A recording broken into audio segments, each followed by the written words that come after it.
It has surely happened to you. You open the App Store to look for a new app, and videos start playing on their own.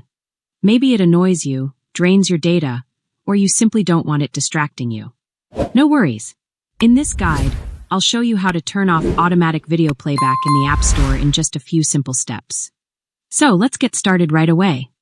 The first thing you need to do is find and open the Settings app on your phone's home screen. Once you're in Settings, scroll all the way down, and at the bottom, you will see the Apps section. Tap on it to open. In the Apps section, find the App Store app and tap on it to access its settings. Once you're on the App Store settings page, scroll down and look for an option called Video Autoplay. Tap on it, and you'll see three options.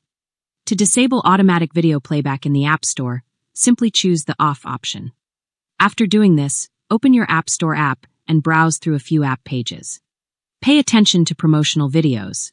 If you have disabled the option correctly, you will notice that they no longer play automatically. And that's it, my friends. I hope you found this video helpful.